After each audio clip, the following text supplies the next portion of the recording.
ya namanya manusia ya pasti bikin kesalahan lah ya. Jadi misalkan aku buat web phishing atau email palsu lah, seenggaknya biar mancing si developernya atau si humannya itu terpancing dan secara nggak sengaja masukin informasi, ngasih informasi kayak gitu. Nah, informasi itu yang nantinya bakal aku pakai buat nyerang si aplikasinya. Cek, 1, 2, 3, cek, cek, cek. 1, 2, 3, cek, cek.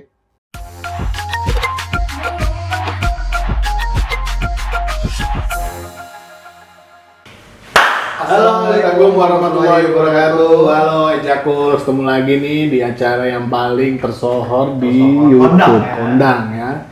Jadi untuk sekarang itu kita mau kenalin nih dari teman-teman kita ya. Ini susah banget ngundangin mereka nih, men. Ini yang pertama itu tes ya. Ya. Tes dari tema kita hari ini itu adalah dunia cybersecurity. Dunia cybersecurity ya. Oke, kita langsung kenalkan aja nih ya. Di sini ada, boleh kenalkan sih? Ya, kenalin aku Zi dari IT security di salah satu bank di Indonesia. Oke, yang ini gue tanya ini. Ini udah sering masuk ya. Udah sering masuk, cuman di terakhir ini. Ada. Dengan siapa nih? X. Mr. X. Mr. X ya, tapi X-nya nggak 3 ya? Satu doang. Satu doang. X. Iya, oke, nih mungkin sekali lagi mungkin kita bakal kasih tagline ya. Jangan pernah bosen nih. Jangan pernah bosan nonton video kita. Apalagi Jakul harusnya setia dong. Ya, Video pasti. kita, ya. Apalagi yang kita bahas itu pasti data protection lagi ya. Sampai budeg gitu ya. Budak, tapi nggak budak. Ini lagi rame lagi nggak taunya. Rame lagi. Terkait data bocor. Kayaknya ini udah data breach. data breach ya. Kayaknya ini udah Lord of the Rings season 3 gitu. 3,5 lah. 3,5. Ya. Nah, mungkin untuk Ejakus yang masih bingung apa sih cybersecurity itu ya. Nah, mungkin saudara Brozi ini bisa ngejelasin nih. Apa sih cybersecurity itu? Ya, jadi ketika kita ngomong cyber security, kita pasti kepikiran dengan komputer ya, tapi lebih ke keamanannya gitu. Nah, di cyber security itu banyak aspek, termasuk gimana kita ngamaninnya, terus orang yang nyerangnya, dan datanya, dan masih banyak lagi kayak gitu. Nah, ini menurut Zia, mungkin dari menurut Mr. X nih ada perbedaan tentang cyber security itu apa sih gitu? Cybersecurity itu sebenarnya segala upaya Ya. untuk menjaga keamanan terkait dengan aplikasi yang publish internet atau internal juga dari serangan-serangan cyber lah. Oke, berarti cybersecurity itu apa yang berkaitan dengan masalah keamanan lah ya, Komputer. keamanan komputer ya. Oke, nah men, udah banyak nggak sih yang lo tonton nih sampai sekarang itu tentang data breach itu? Banyak sih, men. Kita kan udah berkali-kali bilang katanya bosan nih. Nah sekarang lagi rame lagi nih gitu kan. Kayak yang ada orang yang mukanya luka-luka itu. Luka-luka. Dari teman kita ya, Bejo ya. Oke. Menurut dari sisi pandang orang-orang security nih ya, sebetulnya data breach itu tuh terjadi tuh secara signifikannya gara-gara apa sih gitu loh? Ya. Mungkin boleh dari Z, boleh dari Mr. X, boleh di ini nih. Kita coba bilang dari awal dulu kali ya. Misal dari sisi network dulu, terus aplikasi dan data itu sendiri gitu. Nah, kalau misalkan kita ngomong dari sisi network misalkan, bisa aja ketika aplikasi itu dibuat ternyata networknya sendiri nggak aman gitu. Nah, itu yang pertama. Nah, yang kedua dari sisi aplikasi, ketika aplikasi itu dibuat dan ternyata logiknya terus flow-nya itu ternyata masih punya celah gitu, yang ketika itu bisa dimanipulasi dan bisa berefek data di database itu diambil gitu. Nah, yang ketiga tentang data. Nah, data ini kita menyimpan data di sebuah database. Nah, ketika data itu disimpan, gimana data itu disimpan kan tergantung sama aplikasi, sama developernya juga gitu. Bisa aja data itu nggak dienkripsi atau bentuknya plain text semua. Nah, ketika data itu disimpan berupa plain text, artinya ketika data itu bocor, ya udah orang bisa baca semuanya gitu. Gitu sih. Maksudnya, sorry nih ya, men, tambahin kalau ada yang kurang ya. Maksudnya gini nih. setiap dalam tahap proses itu kan pasti ada standar atau kebijakan ya. Ya, ada aturannya lah. Ada aturannya ya. Nah, apalagi para expertise di sana kan, di luar sana mungkin hal yang begini nih ya adalah salah satu mandatori ya yang harus dilakukan terlebih dahulu ketika sebelum launching atau publish ya. Ya. Nah, sebetulnya ada kesalahan dari titik itu nggak sih? Kenapa misalkan tadi kan udah disampaikan Ngazi masih ada celah ya. Mungkin apa dalam tahap proses yang nggak clean gitu Betul. atau nggak ada sisi perbaikan gitu kan. Nah ini karena kan kalau udah ngomongin kebutuhan bisnis ya agak susah ya men. Ya, susah. Jadi mungkin bisa celahnya dari mana aja sih gitu ya. Nah misalkan nih Mr. X, kalau Waduh. data breach itu sudah terekspos ya, soalnya kita sebagai masyarakat gitu, ini masyarakat Iya, bukan? pengen tahu nih gitu. Kita masyarakat bukan sih men? Masyarakat Ya, bukan masyarakat ya. Bukan. Nah, itu tuh kemarin kita sempet kaget kita. Kita disuruh ganti OTP. Ganti OTP ya. Iya, OTP bisa diganti. OTP nggak bisa. Iya, makanya kan secara rutin ganti OTP. Bener nggak sih? Apa gue yang salah? OTP kan one time. Apa gue yang salah? Rabun dari mata gue. Tapi gimana sih? Ada mungkin dari Z atau dari Mr. X ini ada tanggapan nggak sih? Misalkan data itu terekspos, apa sih yang harus korporasi itu lakukan atau pemerintah lakukan gitu? Oke. Pertama balik lagi ke fundamental. Ketika lu jadi korban suatu kejahatan dalam cyber yang which is lu juga nggak ada upaya di situ, pasti perasaan lu pertama adalah marah. Marah, kaget, itu manusiawi ya. iya. Yang kedua, ketika dihubungin itu lu pasti akan minta update. Betul. Ini kenapa sih harus bisa kejadian, terus statusnya gimana nih sekarang, itu pasti. Nah yang ketiga itu pasti ya lu pasti akan minta kompensasi lah, baik itu tuntutan atau misalkan permintaan maaf. Nah untuk respon itu, nah ini baik lagi nih ke teman-teman yang customer experience biasanya jago-jago. Baik lagi lu mesti ngasih empati dulu lah ke customer ya. Iya. Empati ya kan. Nah terus yang kedua lu harus ngasih tahu nih kasus lu itu lah ditangani dengan benar gitu, yang baik segala macam. Nah baru lu ngomongin tentang kontrol keamanan lu seperti apa sih. Jadi lu meyakinkan nih bahwa gue itu jaga data lu baik-baik loh, dan ada kontrolnya A, B, C, D, E, F, G. Iya. Itu dulu. Nah, sama jangan segan-segan untuk minta maaf, karena di satu sisi ini pun kalau misalnya emang kebukti breach segala macam, di sini kita salah. Tapi tentu butuh investigasi lebih lanjut kan, salahnya ternyata di mana. Itu empati, simpati kayak gitu. Tapi empati sih, lebih tepatnya empati. Empati ya. Empati dulu sebenarnya. Lo mesti tahu orang itu kenapa sih marah, dan lo harus memposisikan, bukan berarti challenge back dia, yang ada dia makin marah. Betul. Dan makin nggak happy emang. Ya pokoknya intinya tadi buru-buru Iya. minta maaf, Dikasih terus tahu juga gitu ya. terus kasus ini sudah ditangani sampai mana gitu kan. Iya. Kita punya penjagaan dari sisi apa aja sudah diterapkan, cuman kan balik lagi ya. Mungkin yang lebih tepatnya itu satu tadi, terus kedua mengajak masyarakat untuk merasa melakukan untuk penjagaan datanya sendiri lah ya, awareness lah gitu. Itu bisa banget. Bisa banget. Jadi lu sambil paralel lu ngasih edukasi ke mereka. Harusnya gitu yang kita dapat ya. Betul. Harusnya gitu nggak sih? Harusnya gitu. Nggak nyalain penyerangnya. Nggak nyalain ya. Sekarang ya mungkin lagi dicek. Lagi dicek ya. Karena kan yang kita lihat itu malah sekarang itu lagi gembar-gembor untuk mencari si hackernya ya. Nah itu sih menurutku itu sih betul. Kita nggak menyalahkan pemerintah juga lah ya kan. Ya mungkin itu adalah salah satu respon ya, responsibility-nya mereka nih. Cuman kita lihat juga nih sisi masyarakat itu harus kita berikan apa gitu kan ya. Harus tahu lah dia. Iya. Nah, dengar-dengar nih mungkin dari dari teman-teman di sini nih ya. Sebetulnya jaminan apa sih yang udah dikasih ke kita gitu, ke masyarakat agar data yang kita berikan ke mereka itu dijamin aman gitu loh. Itu sebetulnya ada kalau kita beli asuransi ada waranti lah ya. Ada waranti. Keamanan apalah gitu lah. Jaminan apa gitu ya. Sebetulnya itu udah tertuang belum sih? dengan Gua rasa sih kalau misalnya sih sebenarnya perlindungan data itu udah tertuang ya. itu tuang ya. Udah tertuang. Ya kalau misalnya sekarang belum ada RUU PDP yang mau diresmikan besok, tanggal berapa besok? Besok tanggal 20. Tanggal 20, insya Allah gitu. Gua juga nggak tahu juga itu urusan DPR. Sebenarnya ada dari UU ITE, sampai peraturan pemerintah, sampai POJK, sampai PBI, itu ada hierarkinya sebenarnya. Jadi sekarang masalahnya adalah siapa sih yang benar-benar berperan ngawasin itu yang benar-benar gitu. Itu yang jadi perdebatan. Sebetulnya itu tanggung jawab siapa sih? Nah itu yang kita belum tahu. Belum tahu juga ya. Mungkin kita tunggu aja lah update-nya. Mungkin seperti ada apa ya. betul, mungkin ada pencerahan lah ya.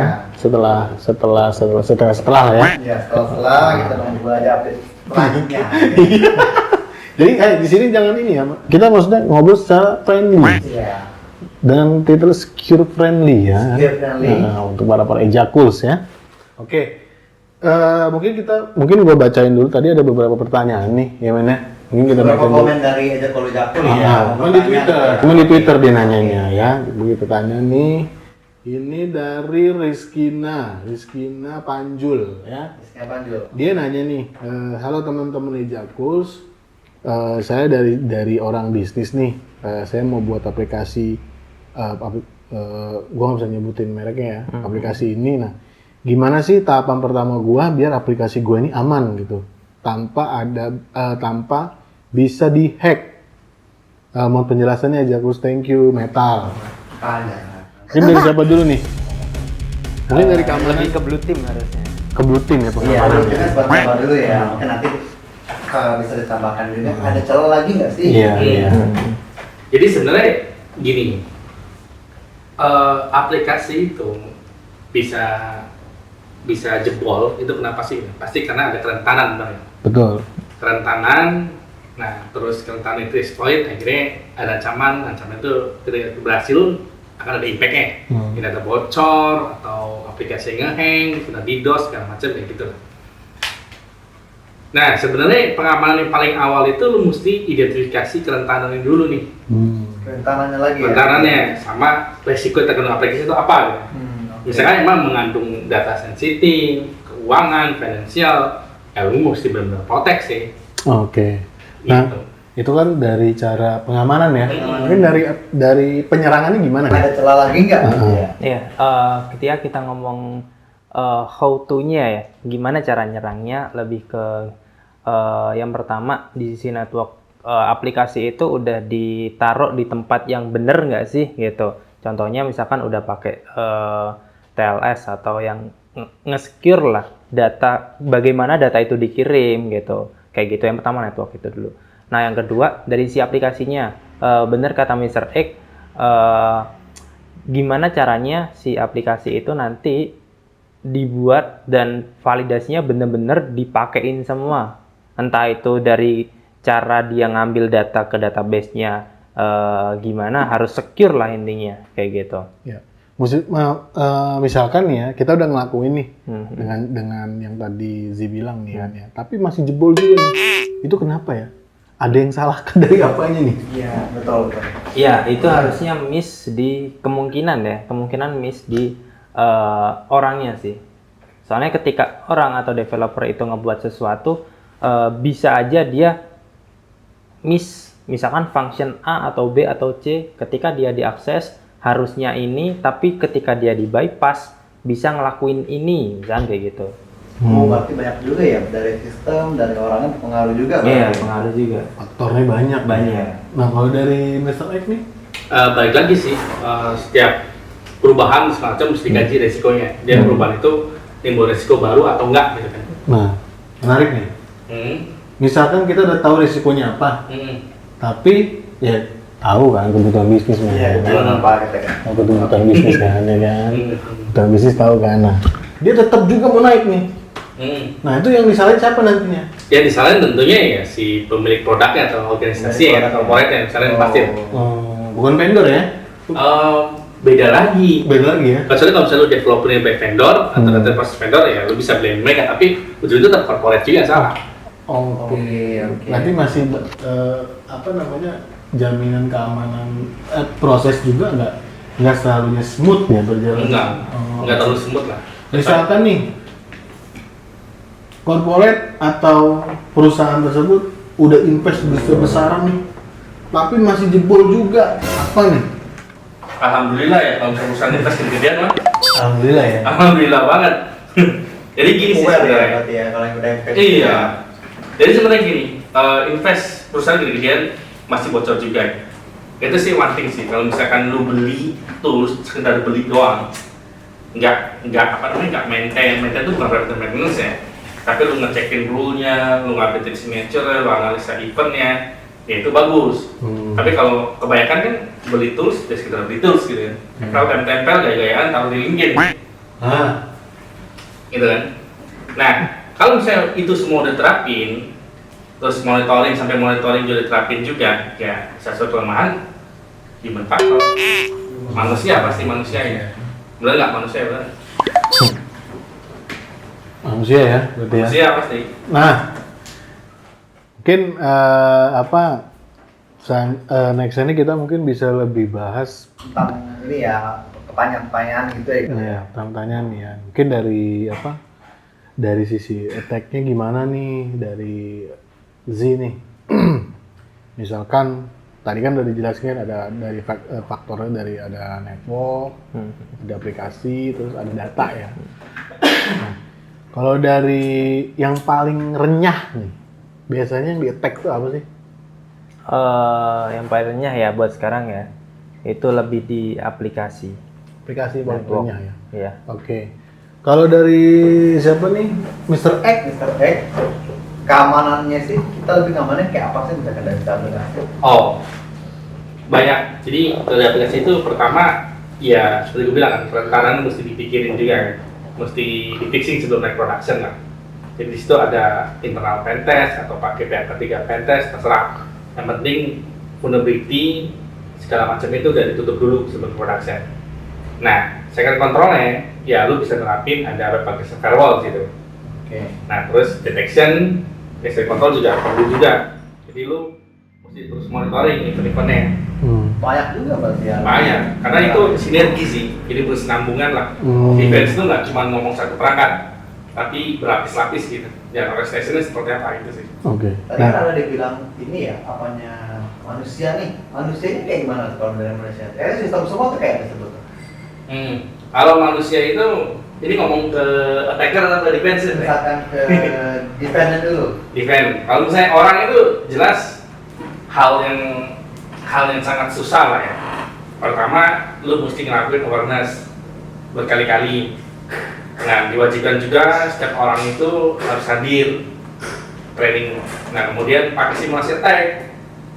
Oke. Jadi simulasi attack, respons seperti apa, itu dihitung tuh sampai ke level manajemen juga. Di manajemen tuh nanti ada tabletop exercise lah. Ketika terjadi breach, seperti apa penanganannya, respon seperti apa. Tapi sebagai tim timnya sama tim yang lainnya, itu lu mesti duduk bareng-bareng, review playbook lu seperti apa, maka defense makin kuat. Oke. Misalkan dari sisi penyerang nih ya udah dari sisi dari sisi defense tadi kan begitu nih. Lu masih bisa nge-tag nggak sih? Ya, kemungkinan sih masih bisa ya. Masih bisa ya. Tadi yang disebut juga ada WAF sebagai pelindung utama dulu ya, yang di awal-awal lah ya. Nah, kita tahu kalau misalkan di internet tuh banyak banget informasi yang bisa dipakai. Contohnya ada beberapa kayak blog gitu yang dia ngasih tahu gimana sih cara nge-bypass si WAF itu sendiri gitu. Ada tutorialnya ya? Ada. Dan tiap tahun ketika WAF itu update dan caranya juga update lagi nih. Nah, ketika udah pintu yang pertama itu udah ke bypass, udah dilewati gitu ya. Ya udah kita tinggal ke aplikasinya gitu. WAF-nya. Terus nah, untuk di aplikasinya sendiri ketika dia udah dilewati, berarti kita tinggal harus tahu dulu nih flow-nya kayak gimana, mana sih fungsi yang bisa dilakuin bypass untuk ngedapetin datanya gitu. Jadi setelah WAF-nya aplikasinya kayak gitu. Jadi tadi kan kita nerusin dari penjelasannya Mr. X ya. Jadi bilang sistem sama manusianya nih. Kalau dari sisi manusianya itu attack-nya dari ke siapa sih? Kayak gitu. Atau lebih seperti apa sih yang di-attack dari sisi manusia? Nah, gimana cara nge-attack si manusianya ya? Nah, pasti manusia itu kan punya, ya namanya manusia ya, pasti bikin kesalahan lah ya. Nah, dari sisi attacker, gimana caranya kita ngebuat atau mancing lah ya, si developer itu ngebuat kesalahan kayak gitu. Jadi, misalkan aku buat web phishing atau email palsu lah, seenggaknya biar mancing si developernya atau si humannya itu terpancing dan secara nggak sengaja masukin informasi, ngasih informasi kayak gitu. Nah, informasi itu yang nantinya bakal aku pakai buat nyerang si aplikasinya kayak gitu. Nah, mungkin dari sisi defendernya nih, menyangkal nggak dengan ada feedback nggak nih yang tadi disampaikan? Ya, sebenarnya tadi sama sih seperti gue bilang, dari sisi human ya pasti cuma modalnya awareness doang. Pelatihan phishing, latihan lagi ya, diingat lagi gitu ya. Dan yang gagal disuruh kursus lagi, kayak gitu terus berulang lah. Karena ya human juga perlu di training kan. Oke, nggak sistem doang berarti ya, human juga penting ya. Dan diawasi ya. Oke, diawasi.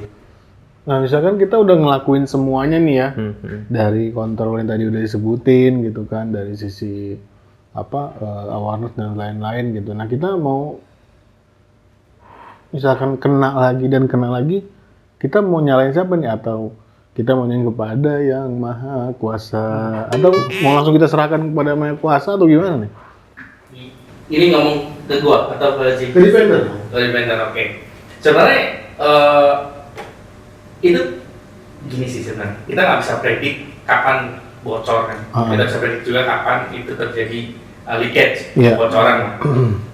Intinya gini. Tapi kalau misalnya kita berusaha maksimal, kita nerapin defense several layer, berlapis dari network, dari aplikasi, dari server sampai ke datanya, sampai ke akses, kita harus sudah minimalisir resikonya sih. Oke. Jadi kalau misalnya kapan terjadinya, ya itu balik lagi siapa yang berusahakan gitu kan. Banyak sih sebenarnya, bukan gimana ngomongnya, nggak ada yang sempurna lah sistem itu. Jadi itu proses yang lo harus terus belajar, lo harus simulasikan, lo harus mengkaji resiko benar-benar, impact-nya seperti apa. Dan yang paling penting, seperti lo bilang, kalau urusan bisnis pasti didahulukan, benar nggak? Kalau nggak, orang IT security nggak gajian, benar nggak?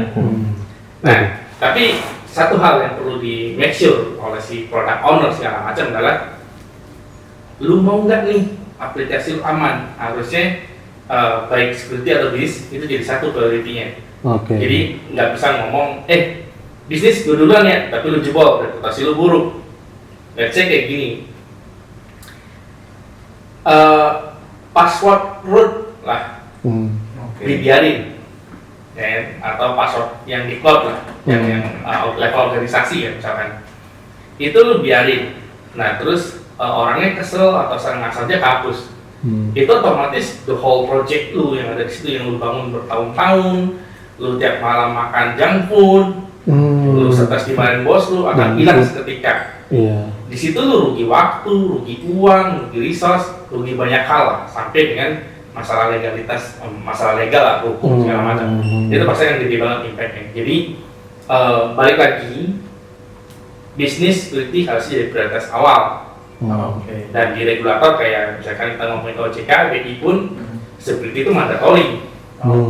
Jadi akan dari sana berarti ya. Betul, jadi nggak fair banget kalau misalnya orang bilang, gue duluin bisnis nih, security nanti ya. Ya ketika terjadi bocor, ya harus orang yang ngomong itu bertanggung jawab dong. Harus siap menerima risiko ya. Iya, nah kalau misalnya dia baik pasal tersebut, ya dia orang yang disalahkan. Nah, tadi nih sih, misalkan dari sisi kita balik lagi ya sedikit ya. Misalkan dari sisi network, aplikasi atau data tadi tuh, dari network kita udah nginvest gede-gedean nih, masih jebol juga. Nah itu tahapan awalnya mungkin Ejakus tim pengen tahu dalam lagi nih ya. Misalkan nih dari sisi network jebol, nah itu langkah awalnya kita harus ngapain dulu nih? Langkah awal attack-nya. Ya paling kalau misalkan kita bicara tentang attack di sisi network, kita bisa ngelakuin scanning ya. Nah, di scanning itu kan kita tahu servisnya apa aja. Misalkan dalam satu aplikasi, oh ternyata ada servis yang tersembunyi gitu, yang bisa dipakai lah buat ngedapetin akses gitu kan. Nah, oke. Nah, dari sisi dependent nih tadi kan ada treatment pada saat Penyarangannya, gitu ya. Nah, dari sisi dependent nih ketahuan nggak nih? Misalnya ada yang nyerang gitu. Ketahuan lah kalau misalnya low tadi dilempar ke pasien. Nah, terus Tapi sebenarnya gini, yang lu mau tahunya adalah kalau bisa tembus kayak gimana. iya. Jadi gini, kalau misalnya di network mau tembus, misalkan remote command execute kan, versi A, itu tembus nih dari sisi network protection. Tapi kan lu di situ kita ngomong layer 4, itu di situ kan ada server protection juga. Itu ada host IPS, ada antivirus, ada EDR, di situ bisa prevent itu sih. Jadi makanya gue bilang ketika ini jebol ada pertahanan satu lagi. Oke, berlapis ya. Berlapis. Oke. Mesti berlapis. Itu namanya ketahanan. Oke. Nah, misalkan tadi oke, dari network Z masih ada ini nggak dengan sanggahan dari dependent tadi? Ada lagi nggak? Ada celah lagi. Ada celah lagi nggak nih? Aslinya celah itu pasti ada ya. Pasti ada ya. Pasti celah ada. ya? Tadi yang dibilang Mr. X ya ada benernya. Kenapa? Aslinya yang berlapisan keamanannya gitu. Bukan menutup celahnya, tapi kan dia menambahi layernya. Kalau ditanya ada nggak celah dari si aplikasinya sampai ke datanya, kemungkinan ada gitu. Soalnya layer itu dipakai untuk apa ya? Kayak menambahi aja, bukan oh ini aman loh karena layernya ini enggak gitu. Cuma menambah doang. Oke. Gitu. Nah, mungkin dari sisi network udah ya. Udah, mungkin ini ya. Misalkan dari sisi apa namanya aplikasinya sih itu seperti apa ya? Misalkan contoh, oh kita connect apa sih secure lah, kita udah jaga, udah tahu nih tadi kan serangannya seperti apa, terus pertahanan seperti apa ya. Misalkan dari aplikasi itu masih bisa nggak sih? Misalkan jaringan kita itu udah aman gitu, aplikasinya aman juga nggak sih? Belum tentu. Karena yang kita lakuin kan serangan kan banyak ya bentuknya. Bisa langsung ke database, bisa yang diserang itu logiknya. Jadi ada yang nyerang langsung atau nggak langsung gitu. Bertahap ya. Bertahap gitu. Mungkin Contohnya ada yang apa? lagi nyerang, ini mereka diem aja lagi kita serang nih gitu ya. Udahlah, Oke. kita tunggu ya 3 hari 4 hari serang lagi. Oh masih diem juga nih ya kan. Sampai titik terakhir, gue dapet nih baru gede, baru big bang gitu ya. Misalkan diserang aplikasi kayak gitu, aplikasi itu kita bisa down nggak sih aplikasi kita? Bisa. Bisa ya? Jadi ada istilahnya itu di CIA availability ya, ketersediaan. Jadi bisa kita ngebuat down sebuah aplikasi dengan cara kita membuat request terus-menerus gitu. Kalau misalkan aplikasinya nggak siap atau servernya nggak siap lah, requestnya banyak gitu. Dan server cuma bisa 100 request aja, sedangkan yang aku kirim 1000 request. Artinya kan si server nggak bakal Overload sanggup, lah ya. overload. Oke. Gitu. Mungkin bisa dari Z bisa sampaikan nih. Biasanya sih yang mungkin 3 hal serangan aplikasi itu yang paling sering itu apa sih? Kayak apa sih? Ya, yang pertama ada SQL injection ya, langsung ngarah ke database. Yang kedua ada XSS, itu dia kita masukin sebuah script, ketika dia di-load atau dimuat sama pengguna, otomatis scriptnya bakal dijalanin nih. Nah, efeknya apa? Efeknya itu kalau misalkan ada data yang dicuri gitu. Itu yang kedua. Nah, yang ketiga ini lebih sering ke apa ya? Ke aplikasinya, contohnya kayak SSTI gitu. Nah, jadi si aplikasinya itu nggak nerapin code yang bener-bener ngelindungin dari sisi pengguna. Apa yang dimasukin sama aplikasi langsung dijalanin aja gitu. Kayak gitu sih. Nah itu dari 3 tadi. Iya, dari ya. 3 nih. Dari sisi keamanannya mungkin Mr. X oke. Nah, ini kita perlu paham dulu nih. Kalau misalnya ngomong detection ya, detection control. Berarti lu ngomongin ada indikator of attack, namanya indikator of compromise. Nah, ini kan berarti lagi serangan berjalan, betul nggak? Betul. Kalau serangan berjalan, kalau misalkan sistem monitoring lu oke, kita harus bisa deteksi. Nah, dari deteksi ini, ini attack nih, lu mesti validasi. Lu bisa deteksi itu lu bisa simulasi attack lah. Nah, kalau misalnya udah simulasi attack dan dia valid, ya lu mesti ngelakuin korektif. Lo mesti benerin codingnya, benerin prosesnya. Prosesnya agak sulit lah sih ya, karena itu business logic lah. Iya, Business logic itu lu nggak akan bisa prevent pakai tools teknologi mana, prevent itu nggak bisa, harus korektif. Nah makanya kalau misalnya lagi serangan itu, yang si orang security analis atau SOC manager itu mesti melek banget nih. Jadi dia mesti validasi attack ini valid atau nggak sih kayak gitu. Walaupun belum sampai terjadi kebocoran ya, makanya ada indikator compromise kan. Kalau misalnya data udah bocor atau udah something yang udah ketahuan di situ atau udah leakage kemana-mana lah. Berarti benefitnya banyak banget ya, misalkan kita ada berita-berita gitu ya. Misal dikatakan kita bisa tahu serangan-serangan dari luar itu seperti apa gitu ya. Bisa jaga juga aplikasi kita itu ya nggak down nih gara-gara serangan itu ya berarti ya. Oke. Mungkin ini kayaknya pada tegang. Ngomong dulu dong.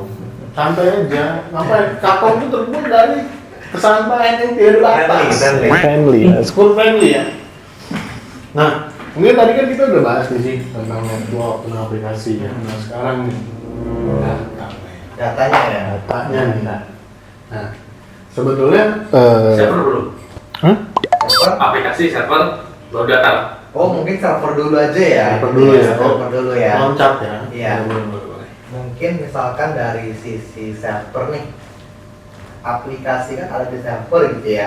Nah, dari sisi server itu ada juga serangan-serangan ya berarti? Ada, pasti ada. Serangan-serangannya itu kayak serangan apa aja sih biasanya? Lebih ke apa ya? Jatuhnya itu si servernya bisa memanage service atau enggak gitu. Terus ada service yang bisa dipakai buat ngedapetin akses atau enggak gitu. Contohnya apa? Contohnya kayak ternyata si servernya itu yang tadi aku bilang cuma bisa ngasih 100 request aja, sedangkan yang aku kirim 1000. Nah, artinya dari server kan nggak kuat gitu. Nah, yang kedua, kalau misalkan si servernya itu